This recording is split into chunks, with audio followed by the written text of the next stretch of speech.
Hello, I'm Graham Horton. I teach planning and environmental management at the University of Manchester. And this is Whalley Range. And this is the road I come along. So I cycle from Chorlton, a leafy South Manchester suburb about 2 miles away, through Alexander Park. And on the other side of Alexander Park we have 2 miles away the city centre. But before that, the fairly well-known inner-city suburb of, if you like, of Moss Side. It's famous for being amongst the most deprived areas in Manchester, and indeed it's, on most indicators, Moss Side is in the top 5% of deprived wards in England. Today, there are consultations about the plans to redevelop the park, and that's what I'm interested in. I'm interested in what's going on here, because something really unusual happened here as I was cycling through in January this year. The council had managed to get a large grant from Heritage Lottery funds to do up the park, and as part of that the plan was to pull down some of the trees that had become unmanaged. They'd kind of self-seeded, they'd overgrown, parts of the area were feeling fairly neglected. So in January this year, fences went up, the contractors came in, but somebody else also came in, a protest camp. A protest camp in the middle of winter. They had 3 tents at least, for about three weeks, because they said they hadn't been consulted properly on it, that actually what others saw as neglect of the park was creating a less manicured, more environmentally attractive, more ecologically diverse environment, and actually it was a huge mistake to pull down the trees, and they were willing to camp overnight, to stand in front of the bulldozers and the tree fellers to try and make their point. Several websites were set up to support the group. There were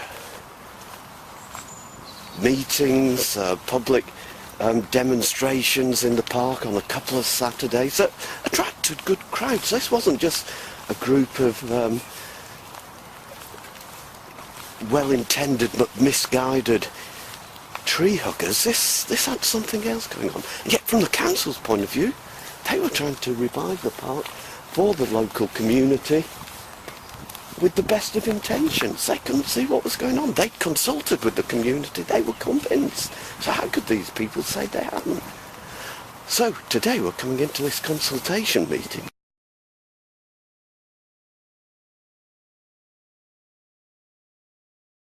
This is telling us the grand plan. So this is the Victorian zone, as it's going to become. So this is where a lot of the tree felling took place. That's Victoria zone.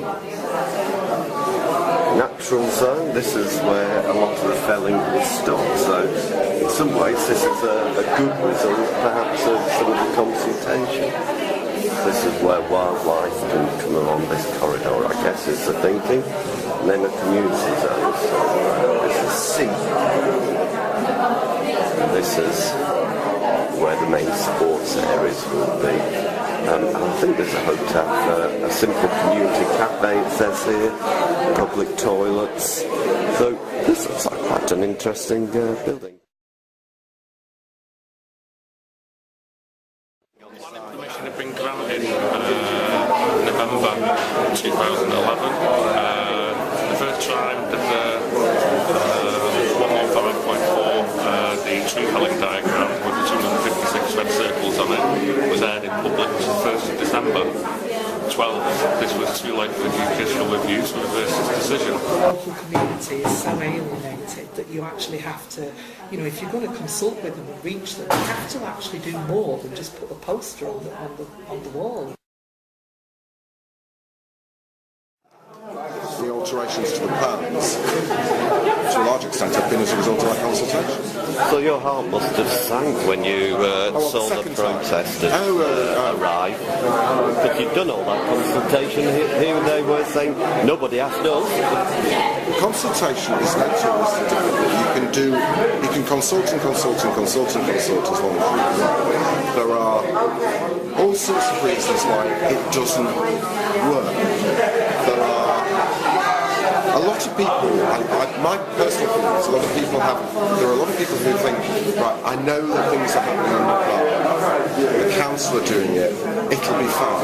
Yeah. And then the reality is that it's not what they expected. That's one large group of them. There are people who walk away from clipboards automatically and just do not want to be consulted. Too late.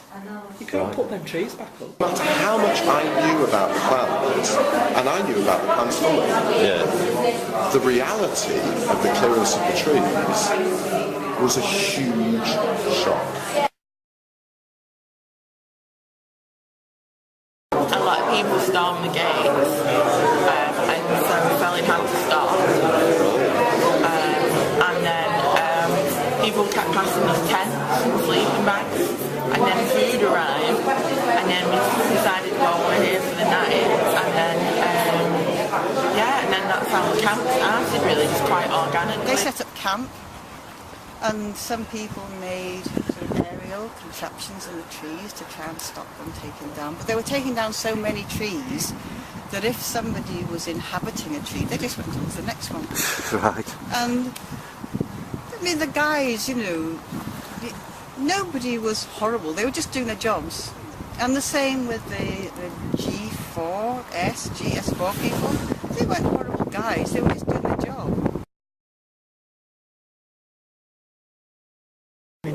I am interested in certain bits of the trees being cut down, but I also take a broader view.